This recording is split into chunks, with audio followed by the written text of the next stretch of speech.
আমরা কোনোদিন বাংলাদেশে চাইনি, কিন্তু একের পর এক ঘটনা ঘটেই যাচ্ছে, কিন্তু এটার কোনো নির্ধারিত নির্দিষ্ট কোনো বিচার আমরা পাচ্ছি না। আমরা চাই জনাব মাওলানা রইসউদ্দিন সাহেবের হত্যাকারীদেরকে তাদেরকে আওতাধীনে এনে বিচারের মাধ্যমে যেন বাংলাদেশে আর দ্বিতীয়তম কোন আলেম ওলামা কিংবা কোন ইমাম সাহেব যেন এরকম ভাবে হত্যা শিকার না হতে হয় আমরা প্রশাসনের কাছে জোর দাবি জানাচ্ছি। শুধু তাই না, নবীনগর উপজেলার প্রশাসক, প্রশাসনিক কর্মকর্তা কর্মচারী যারা আছেন তাদের পক্ষ থেকেও একটি তীব্র নিন্দা ও প্রতিবাদ আমরা চাচ্ছি। ঠিক না বেঠে? আল্লাহ তাআলা এই ভাইকে শহীদ মর্যাদা দান করুক। ওয়া আলাইনা ইল্লাল বালাগ। আসসালামু আলাইকুম ওয়া রাহমাতুল্লাহি ওয়া বারাকাতুহু।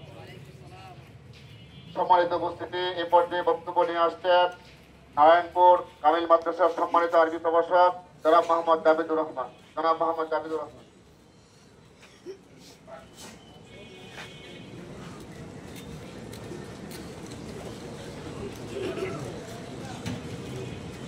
আসসালামু আলাইকুম ওয়া রাহমাতুল্লাহি ওয়া বারাকাতুহু।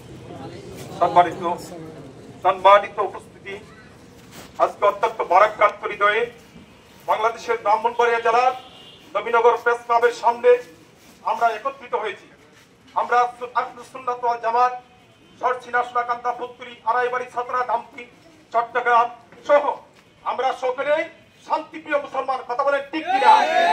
আমরা যখন মাঠে ময়দানে নামি নাই তখন আমাদেরকে অনেক অপবাদ দেয় যে তারা ঘরে বসে থাকে, যখন আমরা মাঠে নামতে চাই তখন আমাদেরকে জায়গা দেয় না। ঠিক কিনা?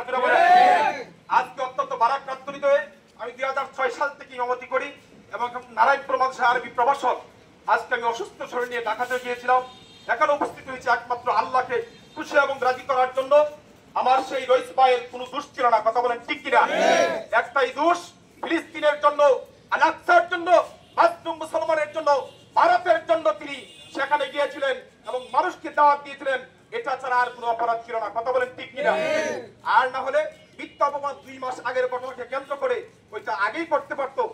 সমাবেশের পরের দিন হোটেল থেকে নিয়ে ডাক দিয়ে এই ঘটনা ঘটেছে।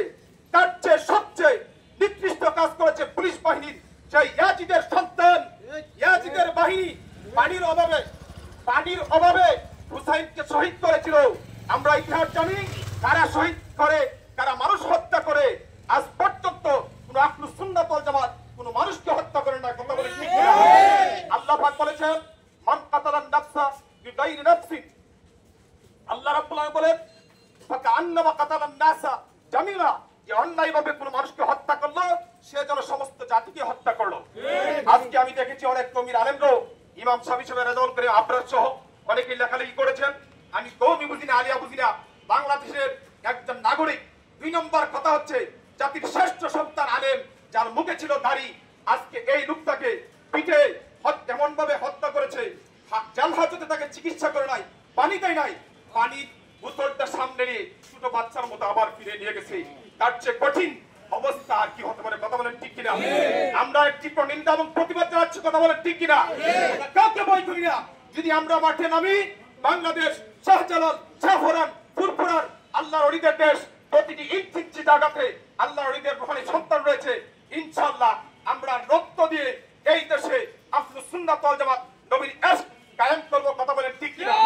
আশাবাদ ব্যক্ত করে জাতির সামনে আপনাদেরকে মানবতার গুণের দিকে দৃষ্টি দান করে আপনাদেরকে বলছি, আপনারা সকলে দলমত নির্বিশেষে এর যথেষ্ট প্রতিবাদ জানান, প্রচার করেন এবং অতি শীঘ্রই তাদেরকে গ্রেফতার করে ফাঁসির কাষ্ঠে ঝোলাতে হবে। কথা বলেন ঠিক কিনা? আল্লাহ পাক আমাদের সকলকে কবুল করুন। সকল বলে আমিন। আসসালামু আলাইকুম ওয়া রাহমাতুল্লাহ।